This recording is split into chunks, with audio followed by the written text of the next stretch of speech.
para liderar un proceso de una estrategia nacional que tiene que resolver temas relacionados con tecnología, logística, financiamiento y además despejar muchos obstáculos que existen en el país para hacer negocios? Bueno, creo que estamos creando una especie de sentido de urgencia, o sea, por un lado, por otro lado, yo creo que ya tenemos una masa crítica, o sea, de liderazgo, tanto empresarial como público, que creo que está mirando esto con un punto de vista diferente. Y bueno, y es asunto de que desatemos un poco esta fuerza y nos organicemos de manera sistemática, y por eso propusimos esta comisión de prospección. ¿Cuál es la idea de la comisión de prospección? Bueno, en realidad que ahí sectores la lideren o individuos la lideren. Es decir, y ya comenzó a ocurrir. En la misma desayuno se habló de la gente de B2Gold, que son los grandes exportadores de oro del país, ¿verdad? Decían, miren, nosotros exportamos el oro en broza. Aquí no lo vamos a fundir, pues, no, eso es costosísimo. Es decir, creemos que hay que buscar cómo añadirle valor y que no necesariamente se vaya en broza. No sabemos cómo hacerlo, pero estamos dispuestos y abiertos a explorar. Y efectivamente, esta empresa está dispuesta a explorar. Y ya comenzamos a conversar de juntarnos con el sector para ver si surgen ideas de formas que pudiesen desarrollarse opciones para mejor aprovechamiento de este metal, pues, que nosotros producimos. Aquí el fuerte de la producción está inclusive en manos de artesanos, que no necesariamente llenan todos los requisitos, digamos, de sostenibilidad, etcétera. Es decir, todo eso hay que corregirlo, son oportunidades verdaderamente que existen, pero sobre todo, a partir del trabajo de ellos, en realidad, se pueden pensar opciones, y una vez que te estás planteando el problema, bueno, es asunto de hacer los estudios que Juan habla y ver qué posibilidades de desarrollar X o Y actividades, ¿verdad? Dos preguntas, Juan. Primero, ¿es cierto realmente que estamos enfrentando un sentido de urgencia? Es decir, ¿se ha logrado salir de esa etapa de complacencia que mencionaba el rector de INCAE, Enrique Bolaños? Y pregunto esto porque en ese mismo evento el ministro de MIFIC, cuando terminó de hablar, dijo, y ojalá, gracias a Dios, vamos a crecer más. Pero ¿cómo vamos a crecer más? Y en segundo lugar, ¿cómo se traduce el diálogo público-privado? ¿Y quién lidera este proceso? Para mucha gente, la percepción que hay es que este es un gobierno autoritario, secretista, que solo dialoga con los grandes empresarios. Y los voceros de los grandes empresarios se convierten en voceros del gobierno y aparecen siendo corresponsables incluso de las acciones del gobierno. Bueno, mira, yo creo que el sentido de urgencia está plasmado, el rector del INCAE, nosotros también lo hemos dicho, de que las tasas de crecimiento que tiene Nicaragua actualmente, que ha tenido en los últimos 5 años, que son aplaudibles, 4,5%, 4,8%, de las más altas de Centroamérica y América Latina, tienden a extinguirse si vos no le metés más ingredientes nuevos a esta receta que se llama la economía, ¿verdad? Es decir, es muy poco productos, 107 productos, de estos 107 solamente 21 productos exportamos más de 40 millones. Entonces necesitamos, el sentido de urgencia se plasma en el sentido de que con lo mismo se te va a agotar ese crecimiento, y entonces, y además tenés que crecer más rápido, porque las brechas que tenemos con nuestros hermanos centroamericanos es bastante alta, vos mismo lo acabas de decir, nos va a tomar a la tasa actual 10 años alcanzar al nivel de Guatemala hoy día. Entonces, el sentido de urgencia creo yo que es muy importante, y el sentido de oportunidad también, porque la economía de Nicaragua no es un secreto que ha crecido, los grupos empresariales se han venido diversificando, y lo que trata de hacer este análisis es de brindar luces que hacia qué otros sectores, hacia qué otros productos los empresarios pueden diversificarse. Yo creo que la oportunidad está dada en el sentido de que ahora estamos en una etapa donde los dividendos son repartidos anualmente y el empresario está pensando qué tipo de actividades podemos hacer. Son ejemplos bien interesantes los que se han visto en el mundo. Mencionaste, digamos, una tesis académica. Así comenzó la exportación de flores, por ejemplo, en Colombia. Así se han desarrollado industrias. Entonces la idea aquí es sembrar una semillita de ideas, de productos que puedan luego irse desarrollando más y más. Obviamente el tema del diálogo público-privado es fundamental, porque al identificar barreras, porque al final del día esta metodología hay que verla en dos perspectivas. Una perspectiva podría ser, no, estos productos no se van a poder producir nunca porque existen estas barreras. La mentalidad que queremos impulsar es que estos productos no sean desarrollados porque existen estas barreras. Eliminemos las barreras, pueden ser barreras logísticas, pueden ser barreras de imagen. Ayer presentamos la marca del cacao, por ejemplo, un trabajo conjunto a PEN-FUNIDE, puede ser un tema de empaque, puede ser un tema de regulación, puede ser un tema de conflictos de intereses, puede ser cualquier tipo de elementos que te limiten a que vos puedas exportar. Pero ¿qué tan amplio es ese diálogo? La percepción que hay es que se limita a las cámaras de grandes empresarios con el gobierno. Veamos lo que está ocurriendo, la controversia y la confusión que se planteó esta semana. El gobierno anuló los estudios de impacto ambiental, el gobierno calla, nadie sabe realmente qué es lo que está ocurriendo. El COSEP dice, no, esto va a ser sustituido por otro decreto porque nosotros tenemos 6 meses de estar negociando con el gobierno, y habla prácticamente en nombre del sector privado y también del gobierno. Los artesanos que vos mencionaste, los otros sectores que no son parte de esas cámaras, ¿de qué manera podrían participar en ese proceso? Bueno, te doy un ejemplo. En realidad, mira, Carlos, estemos claros, en Nicaragua nosotros somos un país de pequeños y medianos productores. Y yo diría que las cámaras reflejan el sentir de los pequeños y medianos productores, también de los grandes, ¿verdad? Pero de los pequeños y medianos productores, porque somos la mayoría verdaderamente, y los grandes tienen acceso directo, francamente, al poder, ¿no? Es decir, siempre ha sido así, estemos claros, así es Nicaragua, ¿no? Es decir, entonces no son las cámaras necesariamente las intermediadoras de ellos.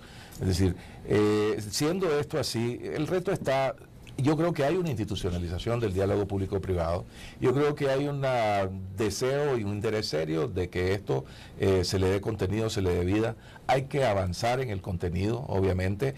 Es decir, no creo que tenemos sobre la mesa la agenda perfecta, pues precisamente de eso se trata. Creo que el sector privado es el que tiene el reto de darle contenido a este diálogo privado, y es un poco lo que hemos venido tratando de articular algunos que estamos en estos temas de pensar con una visión de más largo plazo, salirnos del problema de corto plazo, ¿verdad?, que también hay que resolverlo, es decir, pero verdaderamente que nos permita también ver cómo apuntalamos el crecimiento, la sostenibilidad del crecimiento hacia el futuro. Y lo que están proponiendo es que se cree una comisión general de prospección, o para cada producto en particular, o para cada sector o área. Yo creo que hay que ver en realidad sobre la marcha cómo se puede y se va concretando. Va a depender de los liderazgos y de las voluntades. Nosotros lo que estamos es planteando el problema, es decir, ofreciendo una especie de camino, de ejemplos de cómo lo han hecho otros, inclusive las capacidades de los que conocen de estas cosas, y va a requerir pues de que estén sectores líderes dispuestos a asumir un papel.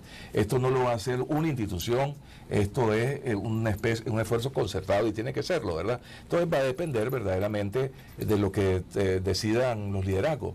En Costa Rica o en Guatemala son casos, ahí se pensaron en 20 y pico de rubros, pues, ¿verdad? Y al final en un país quedaron 13, en otro quedaron 3. Verdaderamente, es decir, que llevaron el proceso hasta su culminación, siguieron hacia adelante, pero en todos los casos toma liderazgo, es decir, que haya voluntad. Entonces va a depender de eso, Carlos. Nosotros lo que estamos haciendo es creando un poco las condiciones, el espacio, la plataforma. Hemos creado, creo, también condiciones, tanto en el sector público como en el sector privado, para que esto ocurra.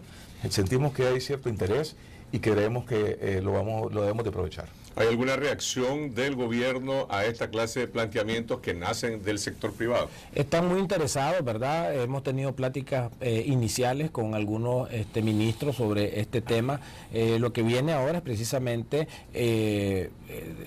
comunicarse con ellos a transmitirle estas cuestiones que ya están consensuadas, digamos, con el sector privado. E inicialmente hemos hecho un conversatorio a lo interno como sector privado para ver qué tanta apropiación hay del tema, y puedo decir de que ha sido una apropiación bien plena. En el evento el viernes de Expopen, fue lo que se habló, fue el tema principal. La exposición esta de los 115 productos fue el tema principal del Congreso. Entonces yo siento que ya el sector privado de alguna manera compró y se apropió de este mensaje. Ahí mismo algunos funcionarios públicos nos dijeron que estaban interesados. Creo que en las próximas semanas vamos a tener un conversatorio para empezar a tocar estos temas que, como bien decía Mario, abordan más el mediano y el largo plazo. Cada uno de esos productos en el momento en que se establezca su viabilidad, y pongo como ejemplo la empresa ProHuevo, le tomó 7, 8 años poder transformar la idea en un proyecto, toma tiempo. ¿Cómo se conecta eso con el impacto que tiene esta diversificación de las exportaciones en el crecimiento? Porque todo el mundo dice, vamos a crecer al 7 o al 8%. Costa Rica tiene exportaciones bastante más sofisticadas y en volumen y en cantidad muchísimo mayores que Nicaragua, pero no crece al 7 u 8%. ¿Por qué vamos a crecer nosotros así? Correcto. En primer lugar, hay que tomar en cuenta de la base en la que estamos. Estamos en una base económica mucho más pequeña. Es más fácil crecer más rápido cuando estás en 12.000 millones, que es el PIB de Nicaragua, que una economía que tiene 4 hasta 5 veces el tamaño de la economía nicaragüense, como el caso de Costa Rica. El punto acá es de que si nosotros logramos incorporar estas inversiones en el corto plazo o en el mediano plazo, se va a ampliar la gama de productos que se elaboran, y eso te va a hacer crecer. Obviamente esto es un trabajo permanente. Una vez que identificaste esos 110, no es que llegaste a la tierra prometida. Tenés que después irte diversificando hacia otros productos, que es precisamente lo que los países que se han desarrollado lo han logrado. Y me gusta que hayas mencionado el ejemplo de ProHuevo, porque es cierto, le tomó a Bismarck Tapia 7 años pensar en el producto, y nosotros paralelamente en este ejercicio en la computadora nos apareció el producto del huevo deshidratado como un producto potencial a ser desarrollado, y nos dio mucha satisfacción que vimos que justamente de manera paralela se estaba dando la inversión ya real. Entonces es una prueba de que estas metodologías realmente tienen sentido. Lo importante acá, creo yo, que es que la complacencia con la que empezamos hablando es muy importante. No tenemos que ser complacientes con estas buenas tasas de crecimiento y pensar en el mediano plazo qué se puede hacer para aumentar de ese 4.8 al 8, al 7%. Si nosotros logramos aumentar la estructura de nuestras exportaciones de 107 a 207 productos, nos convertiríamos en una economía parecida a la de Guatemala. Y si eso lo logramos hacer en el corto plazo, estaríamos incorporando una serie de productos que te harían crecer precisamente a este 8%, que es lo que hemos estado planteando como necesario. Gracias, Juan Sebastián Chamorro. Mario Arana, este estudio está disponible al público en la página de FUNIDES. Sí. ¿Cómo se va a divulgar? Sí, está en la página de funides.com, está la presentación, ¿verdad?, donde está el resumen, y también en el informe de coyuntura económica fue un capítulo especial que se presentó también la semana pasada. Yo voy a tener a PEN también en su página, porque toda la información del Congreso pues también va a estar en la página PEN. Importante que terminamos nosotros con un acuerdo con el sector de Cadín, con el sector de Upanic, o sea, el productor, el transformador, es decir, COSEP, FUNIDES y APEN como, digamos, los iniciadores de esta comisión de prospección, ¿verdad? Y vamos a ver quiénes se nos suman, así que yo creo que así podemos un poco crear unas condiciones prácticas para avanzar hacia adelante.